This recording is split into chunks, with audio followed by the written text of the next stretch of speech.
paz do Senhor, igreja. Amém.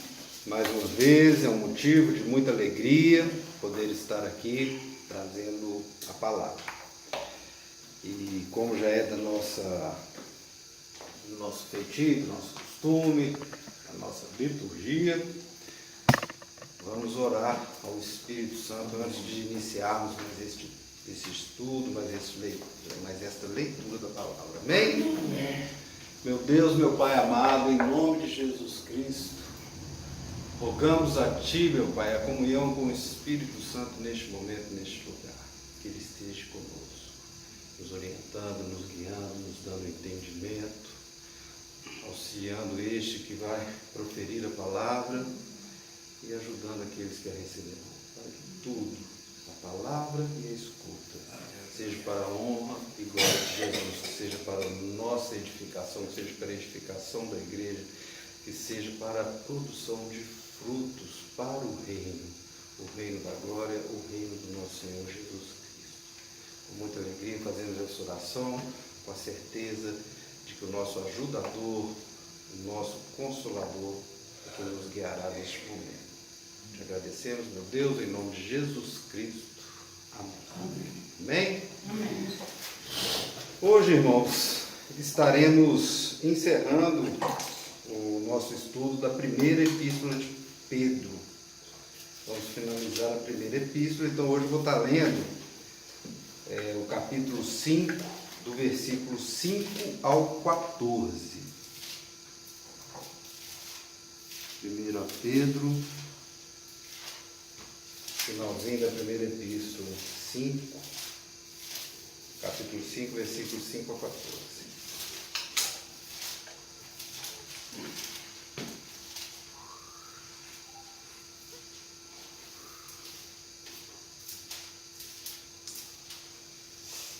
Amém? Amém. Eu vou fazer a leitura do texto.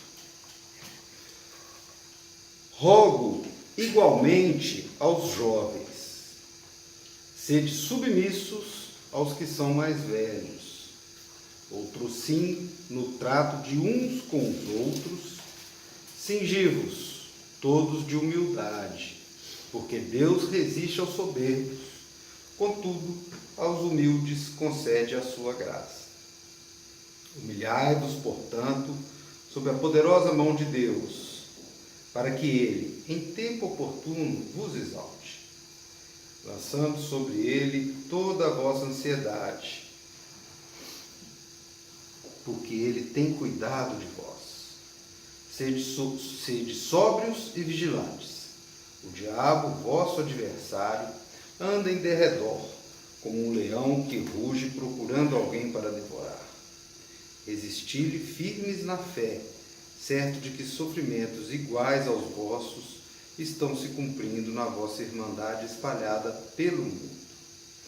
Ora, o Deus de toda a graça, que em Cristo vos chamou à sua eterna glória, depois de terdes sofrido por um pouco, Ele mesmo vos há de aperfeiçoar, firmar, fortificar e fundamentar. A Ele seja o domínio pelos séculos dos séculos. Amém.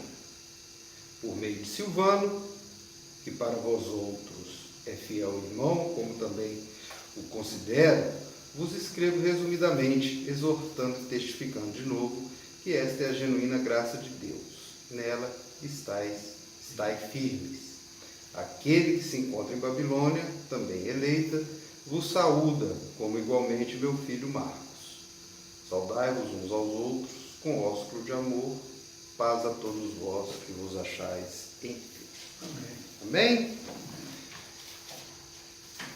Então essa parte final, né, da primeira epístola, ela é uma continuidade, né, essa primeira parte do capítulo 5. E nós vamos estar falando aqui hoje sobre alguns temas que Pedro traz nessa carta. Vamos falar de submissão, humildade, né, dependência de Deus e da graça, né, a graça que Deus derramou sobre nós, assim como Ele derramou sobre aquela igreja. Então, Pedro, né, nessa carta, ele sabe, né, que mesmo aquelas pessoas, aqueles crentes que estavam recebendo a carta, né, estavam recebendo seus ensinamentos, mesmo eles estando em sofrimento, como nós já falamos várias vezes aqui, o fato de estar sofrendo não poderia os eximir de serem submissos, humildes, né, e dependentes de Deus. Por quê? Porque a igreja, né, aquela igreja primitiva, nossa igreja, a igreja de Cristo verdadeira, a igreja não é um povo poderoso. Não. A igreja é um povo que pertence a um Deus poderoso. O poder é dele. Tudo é feito por ele. Não é por nossas próprias mãos. Né? O que nós fazemos não é glória nossa. É glória de Deus. Então, Pedro vai finalizar a carta dele, destacando isso, reforçando isso, trazendo, né, essa palavra aí de submissão, humildade e dependência. E ele inicia, olha só, esse versículo 5, ele inicia rogo igualmente aos jovens. Veja bem, por que roga igualmente? Porque nós, no último estudo nosso, no início desse capítulo 5, Pedro estava rogando aos presbíteros, né? Nós trouxemos essa palavra aqui. Os presbíteros é como se fossem hoje os pastores, a liderança da igreja. Então Pedro primeiro fez uma exortação àqueles pastores, né? Para que eles agissem como testemunhas de Cristo, pastoreando o rebanho espontaneamente, não por constrangimento, não por ganância, mas de boa vontade, e não como dominação, mas como sendo modelos para aquele rebanho. Então Pedro exortou, ensinou aqueles pastores, mas ele também reconheceu que os pastores que eram modelos, eles tinham realmente uma liderança abençoada, uma liderança voltada para o reino de Deus, né, para a glória de Deus.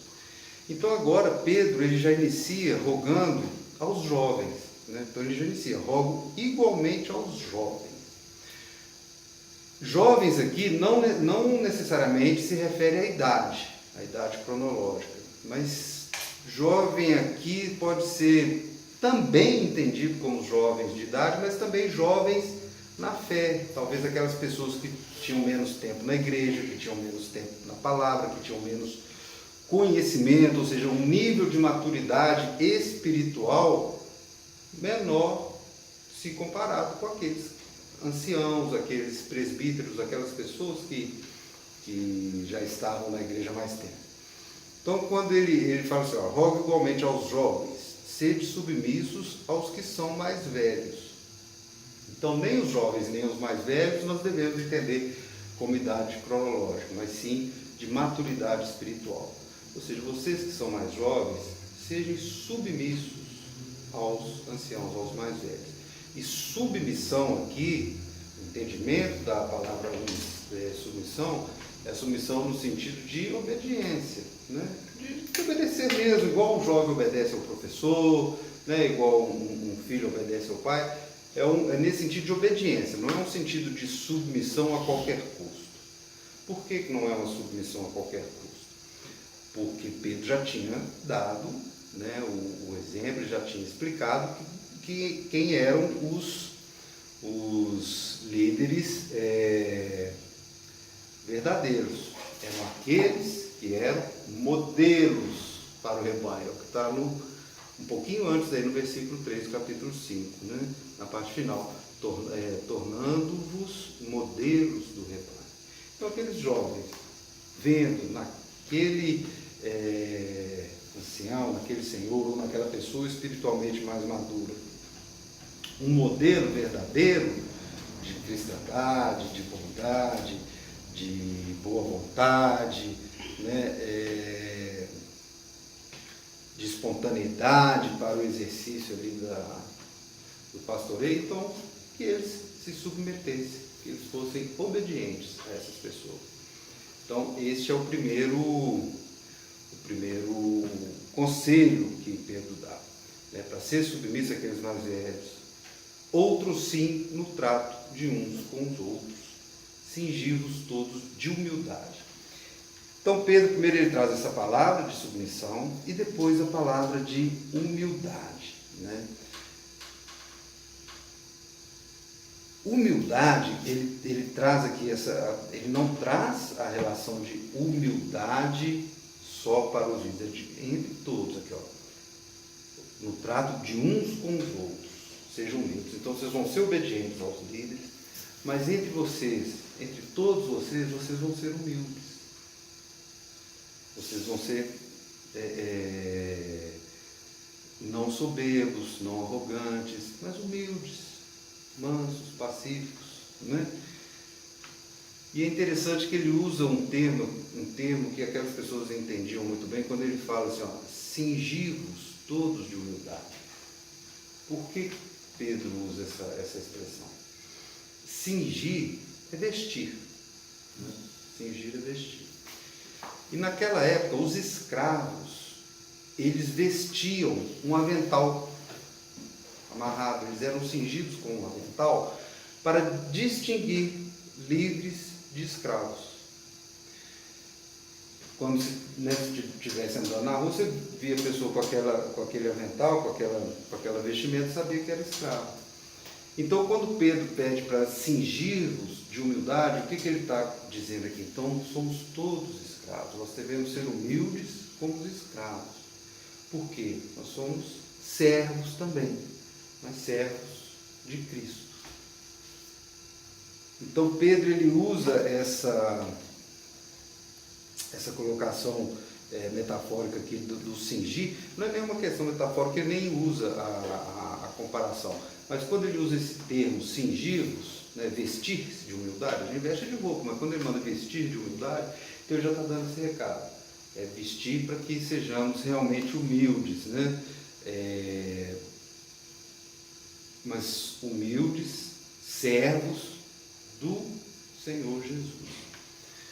E ele mesmo dá a resposta por que nós devemos ser humildes, né, e servos de Jesus. Porque ele fala, porque Deus resiste aos soberbos, contudo aos humildes ele concede a sua graça. Então, Pedro, ele está aqui justamente buscando exortar e ensinar aquelas pessoas, mostrando para eles que a soberba, que a ganância, muitas vezes, elas não são, Deus resiste, ou seja, não vai atender, não vai estar no meio deles, se esses sentimentos, se esses desejos prevalecer. Ele vai estar no meio deles se eles forem humildes. Então ele continua, então humilhai-vos, portanto, sobre a poderosa mão de Deus, para que ele, em tempo oportuno, vos exorte, né? Então, Pedro, ele traz esse conceito de humildade, né? E está, não é afirmando, mas reforçando, né? Reforçando o poder de Deus. Ele é que dá a graça, mas ele é o Deus poderoso. Então, a nossa postura em relação a Deus não é de orgulho, não é de soberba, mas é de humildade, né? E Deus, ele traz essa colocação, vocês vão lembrar, nós já falamos aqui quando nós estudamos lá no capítulo 2 dessa mesma carta de Pedro, que ele traz também esse ensinamento para os líderes da igreja, para os próprios trabalhadores, para os servos.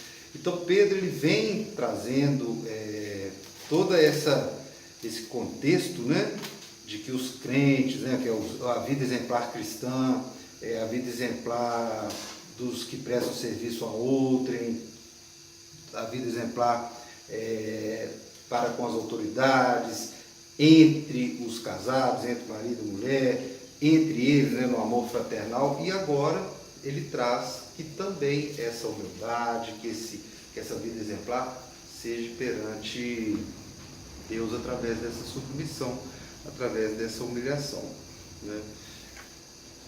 Então, ser exaltado, e quando ele fala aqui, olha, isso também é muito importante, né? Em tempo oportuno vos exalte. Ser exaltado por Deus não é no sentido de que Deus vai colocar alguém em destaque, vai destacar, ou de alguma forma, dentro dessa concepção humana que nós temos, né, de exaltação, você destaque, você é o irmão.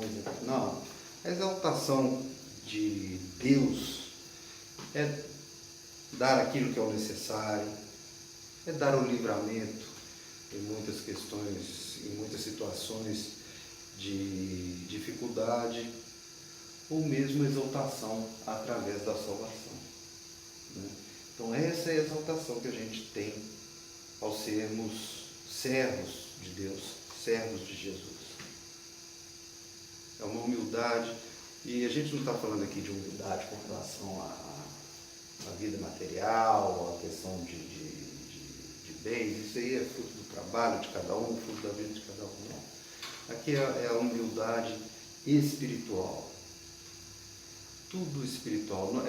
É a não soberba espiritual, é a não arrogância espiritual, não achar que um é melhor do que o outro, porque Pedro, no contexto de Pedro ele falou para os líderes e agora fala para os irmãos, para os liderados. Então ele está buscando ali o que? Uma unidade da igreja. E essa unidade ele sabia que ela ia ser alcançada através da humildade. Não poderia ter soberba dos líderes, mas também não poderia ter oposição ou arrogância dos liderados. Então ele pede essa humildade, né, e que tudo seja colocado na mão de Deus e que a exaltação virá através de Deus, e a exaltação também espiritual. E eu creio muito que essa exaltação será na salvação. Querer mais do que isso é desnecessário.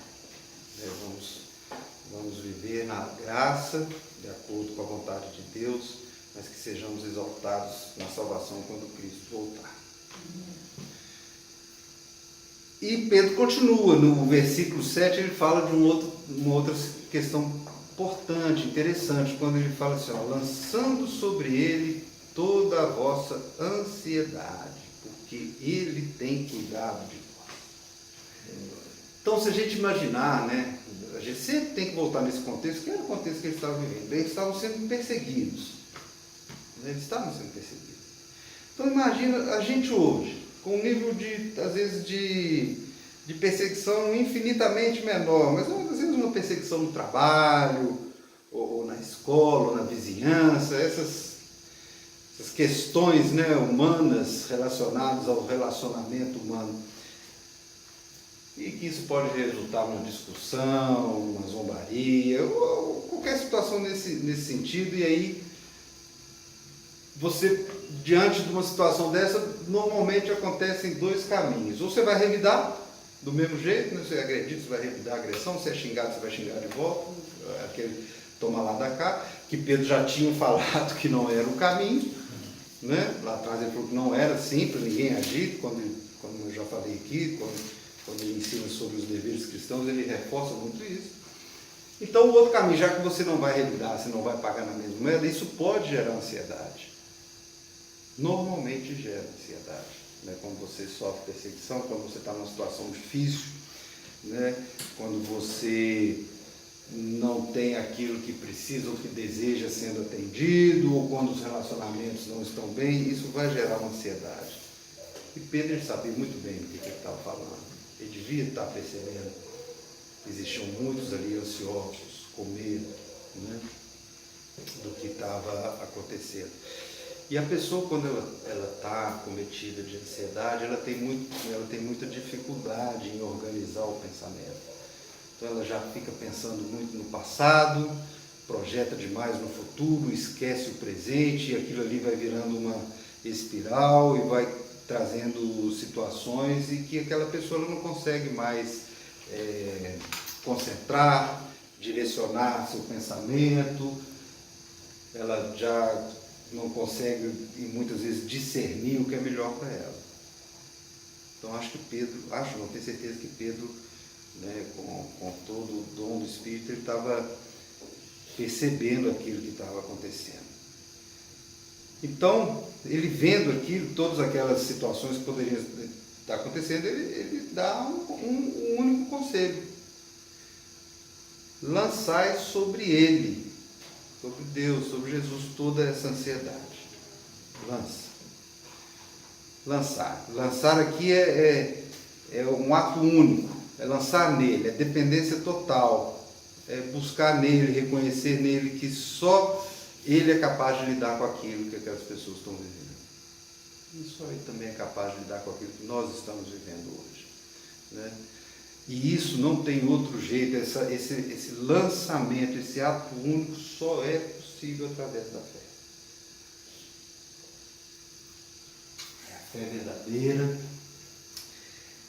E temos essa fé de que somente Ele é capaz de lidar com isso que está nos afligindo, né? Que Ele é capaz de nos devolver a confiança e que a segurança que nós vamos ter é nele, em Deus.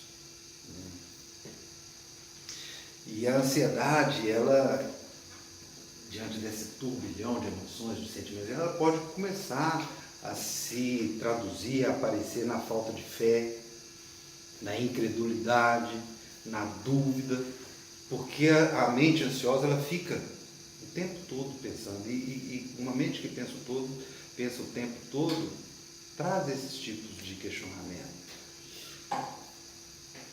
Então, Pedro, sabendo disso, que aquelas pessoas já poderiam estar passando por essas provações de falta de fé, de incredulidade, ele dá esse conselho: lança sobre ele toda a ansiedade, né? Derrame-se sobre ele de novo, com fé e humildade, como ele já tinha falado, com esperança, que ele é Deus e ele tem cuidado de vós, né? De nós, é o que Pedro está falando assim. Ele tem cuidado de nós. Cuidado espiritualmente, porque eles estavam sofrendo ali na carne, mas o espírito deles estava cuidando. E Pedro está apontando aqui sempre, o tempo todo, é para a salvação, né? Mas, então nós temos que controlar essa ansiedade, mas nós também precisamos fazer a nossa parte. E a partir do versículo 8 é onde que Pedro fala diretamente: olha, lança sobre ele toda a ansiedade, sejam humildes, né? Sejam obedientes, lancem sobre Deus a sua ansiedade, mas também sede sóbrios e vigilantes.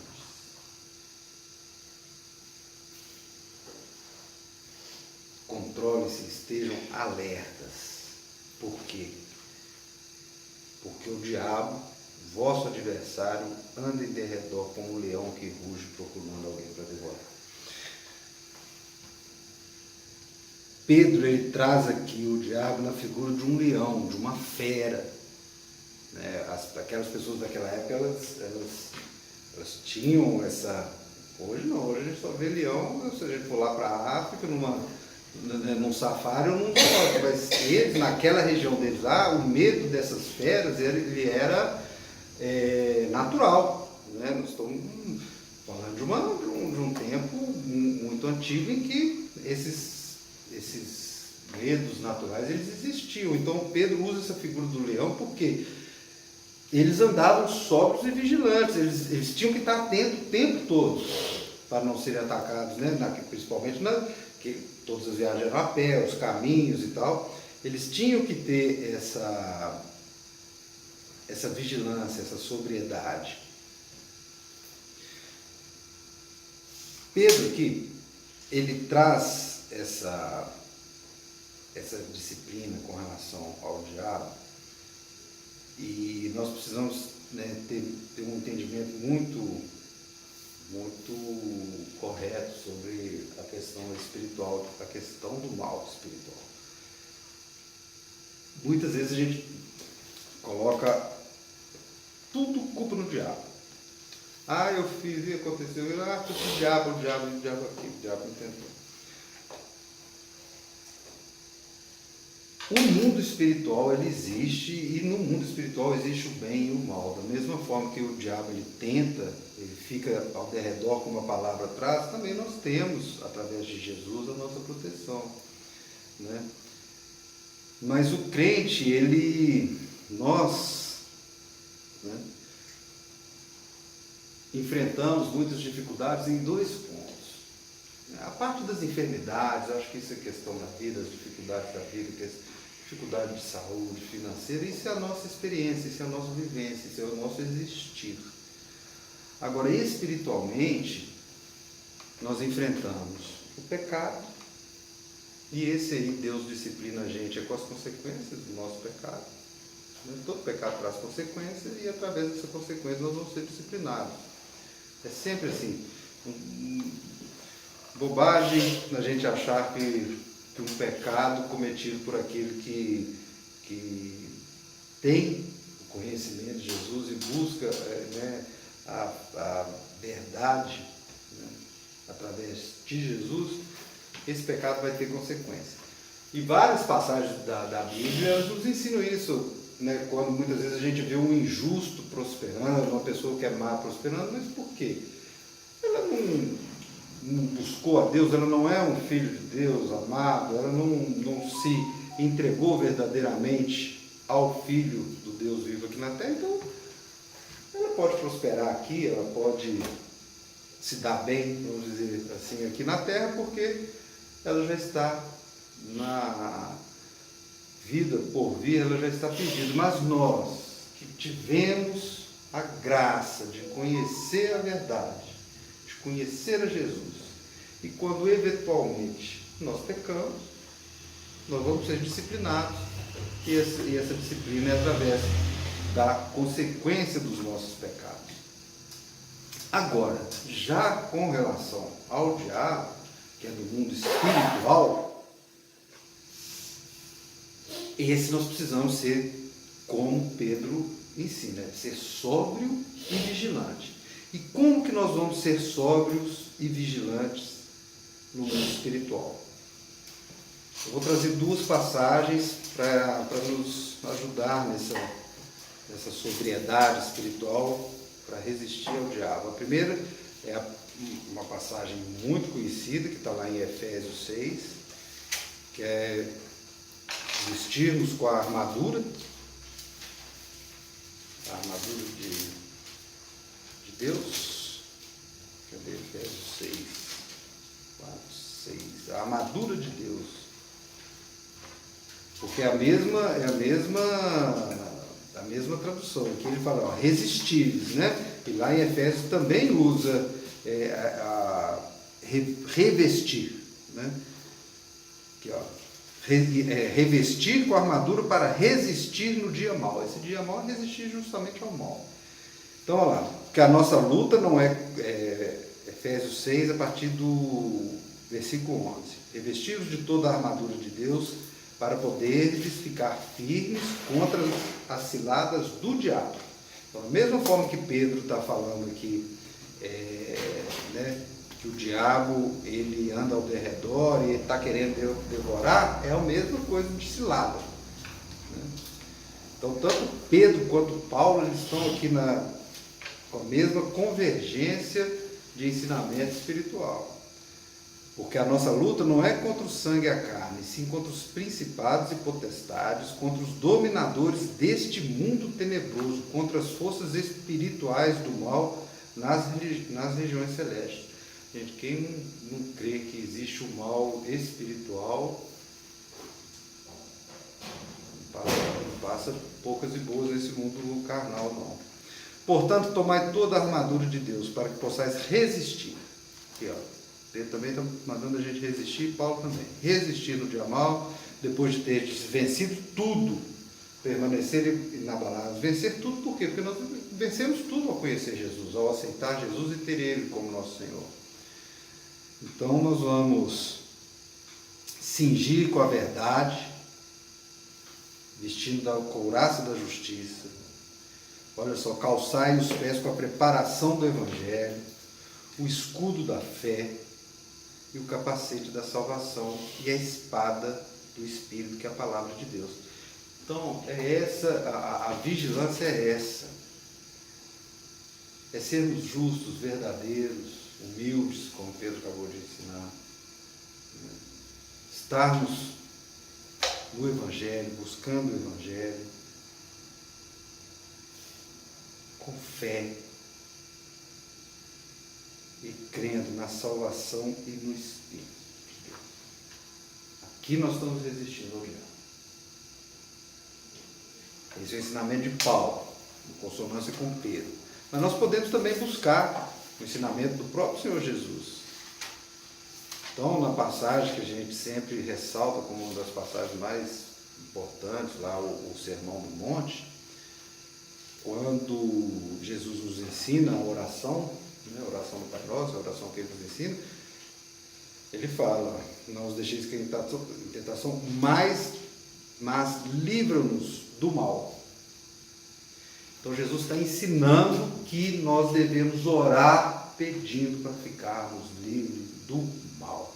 Então, nessa parte de Pedro, resistir ao diabo, ser sóbrio e vigilantes, é estarmos com a armadura de Deus, é fé, é o Evangelho, é crer na salvação, é crer no Espírito e orarmos. Oração, vivermos em oração. E aí, lá em Apocalipse, no Apocalipse 12, nós vamos ter a certeza, né, que fala que o diabo ele foi derrotado pelo sangue do Cordeiro. Então, é uma batalha que, se nós enfrentarmos, seguindo esses conselhos, esses ensinamentos, e com fé, né, o capacete da salvação é o escudo da fé. Olha só. Resistir-lhes firmes na fé, que é o continuando aqui no versículo 9, né?